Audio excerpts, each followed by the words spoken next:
इस वीडियो को जरा गौर से देखिएगा। हर तरफ से आपको मस्जिद नजर आई और इसकी चारों तरफ जाके देखिए हरियाली है। आपको कहीं पर भी एक जगह ये नहीं दिखेगा कि आग की वजह से कुछ जला हुआ नजर आए। और अब दूर दूर तक देखिए सब सही है, लेकिन यहां पर आकर क्या है कि उसके आसपास के जो दूर के इलाके थे वो किस तरह से बर्बाद हो गए। ये इलाका कौन सा है मैं बार बार आपको बता रहा हूं, ये वो इलाका है जो पूरी तरह से नस्तनाबूद हो गया। मतलब उसके इबादत खाने में किसी की हिम्मत नहीं हुई कि वो आगे आकर उसकी चीज पर एक आंच भी आए। अस्सलाम वालेकुम प्यारे नाजरीन। बंदा लाख बुरा चाहे तो क्या होता है, वही होता है जो मंजूर खुदा होता है। आज आपको इस वीडियो में दिखाएंगे दोस्तों अल्लाह अपने घर की हिफाजत किस तरह करता है। आज मुकम्मल इस वीडियो में देखेंगे दोस्तों, और साथ में मुफ्ती साहब का एक अहम बयान भी सुनेंगे। अमेरिका सुपर पावर के ताल्लुक से मुफ्ती साहब ने क्या कहा है, जिसे सुनकर आप सबका ईमान ताजा हो जाएगा दोस्तों। तो अब आप सबका टाइम न लेते हुए इस वीडियो को शुरू करते हैं दोस्तों। पहले आप देखिएगा, शुरुआत से एंड तक मैं दिखाता चल रहा हूं। देखिए इस वीडियो को जरा गौर से देखिएगा। हर तरफ से आपको मस्जिद नजर आई और इसकी चारों तरफ जाके देखिए हरियाली है। आपको कहीं पर भी एक जगह ये नहीं दिखेगा कि आग की वजह से कुछ जला हुआ नजर आए। और अब दूर दूर तक देखिए सब सही है, लेकिन यहां पर आकर क्या है कि उसके आसपास के जो दूर के इलाके थे वो किस तरह से बर्बाद हो गए। ये इलाका कौन सा है मैं बार बार आपको बता रहा हूं, ये वो इलाका है जो पूरी तरह से नस्तनाबूद हो गया, जो दुनिया का सबसे महंगा इलाका कहा जाता था। लेकिन वो इलाका बर्बाद होता चला गया। लेकिन जहां पर मस्जिद थी उसके आसपास के इलाके को देखिए, पेड़ अब भी आराम से लहरा रहे। वहां पर जो रिहायशी इलाका पूरी तरह से महफूज नजर आ रहा है, कहीं से भी आपको बर्बादी का निशान नजर नहीं आएगा। यानी खुदा ऊपर बैठकर देख रहा है। मतलब उसके इबादत खाने में किसी की हिम्मत नहीं हुई कि वो आगे आकर उसकी चीज पर एक आंच भी आए। इंसान को अल्लाह तबारक व तआला ने कुरान पाक के जरिए हुक्म दिया कि अपने दायरे में रहे, तुम्हारे इख्तियार में जो बातें दी गई हैं उसमें रहो।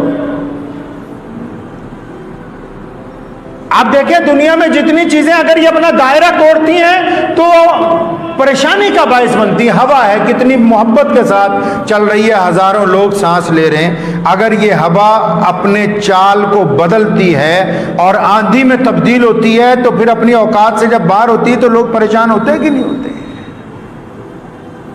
पता लगा ये अपने दायरे में रहेगी तो फायदेमंद है, दायरे से बाहर निकलते ही नुकसानदेह हो गई।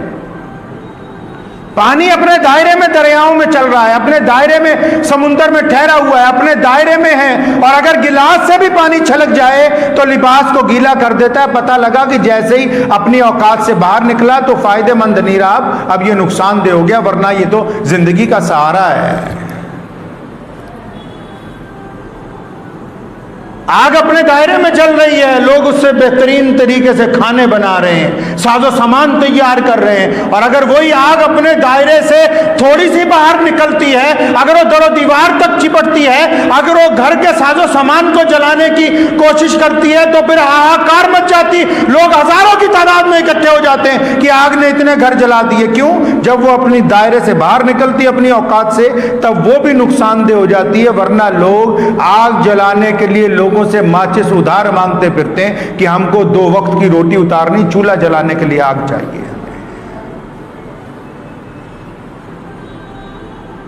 जब ये चीजें अपने दायरे से निकलती हैं, अपनी औकात को भूल जाती हैं, तो नुकसान उठाते हैं। तो क्या बंदा जब अपनी औकात से बाहर निकलेगा तो नुकसान नहीं उठाएगा?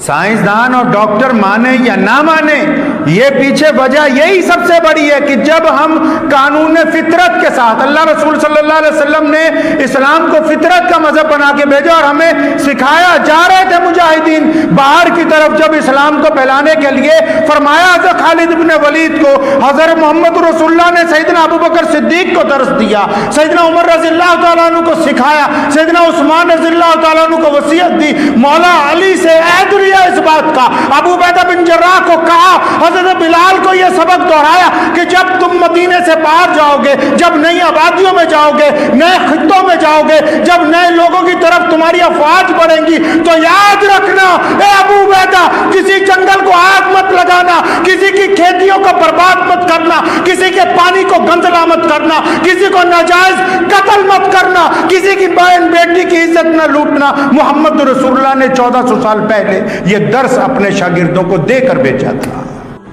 शेख खरकानी रहमतुल्लाह अलैह बहुत बड़े बुजुर्ग गुजरे हैं सिलसिला मुजद्दिदिया कादरिया के। उनके दौर में एक साइंसदान पैदा हुआ जिसको अबू अली सीना कहते हैं, बहुत बड़ा साइंटिस्ट है। तो शेख साहब अपने शागिर्दों को दर्स दे रहे थे, तो दर्स देते देते उन्होंने शागिर्दों को कहा, लोग रोजाना उनको सुनने जाते थे, तो अबू अली सीना भी क्योंकि मुसलमान था और उस दौर का बहुत बड़ा साइंसदान था, तो कभी कभी वो भी शेख के दर्स में जाता था। अब शेख ने कहा दर्स देते हुए कि मेरे शागिर्दों, अगर दिल को नरम करना हो तो रोजाना सुबह शाम कम से कम 100 दफा या अल्लाह पढ़ा करो, इससे दिल में तुम्हारे नरमी पैदा होगी। अब क्योंकि अबू अली सीना साइंटिस्ट था, अपने दौर का माना हुआ रियाजदान था। आज ये जितने बड़े बड़े साइंटिस्ट हैं, ये उन्हीं अबू अली सीना जैसे साइंटिस्टों की जो पुरानी इजाद की हुई है उसी के बेस के ऊपर आज आगे जा रहे हैं। अच्छा, क्योंकि जब ज्यादा तरक्की पसीर जो हो जाता है ना, फिर वो दीन को दूसरे दर्जे में ले आता है, अपनी अकल को ज्यादा लड़ाता है।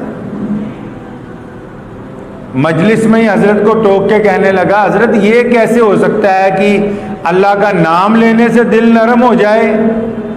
कहता मैं अल्लाह को तो मानता हूं, अल्लाह का सुपर पावर है, शहंशाह है वो, लेकिन अल्लाह के नाम में भी वही ताकत है। ये कैसे हो सकता है? आप बात समझ रहे हैं मेरी? वो कहता है एक जगह अल्लाह ताला का नाम लिख दे तो ये तो नाम है ना, अल्लाह तो नहीं है, तो पावर तो अल्लाह में है, तो इस नाम में तो कोई पावर नहीं है। तो क्योंकि उसने बीच मजलिस के सवाल कर दिया, अब सारे शागिर्द उसको भी देख रहे हैं और अपने उस्ताद को भी देख रहे हैं। वो साइंस के दायरे में बात कर रहा है कि जुबान से या अल्लाह कहने से ये जो गोश्त का लोथरा सीने में धड़क रहा है, जिसके अंदर खाने पीने से चर्बी पैदा हो गई है, जिसमें कोलेस्ट्रॉल ज्यादा बढ़ गया है, जिसकी नसों में ब्लॉकेज आने लगी है, ये क्यों कर नरम हो जाएगा? शेख ने उसकी बात का जवाब देते हुए कहा कि अबू अली सीना, आप तो गधे हो यार, बिल्कुल। अभी जब इतना ही कहा कि आप गधे हैं, तो अबू अली सीना को बड़ा गुस्सा आया, कहने लगा मेरी बात का जवाब दें, आपने तो मेरी बेइज्जती कर दी, बड़ी मजलिस में मुझे गधा कह दिया आपने।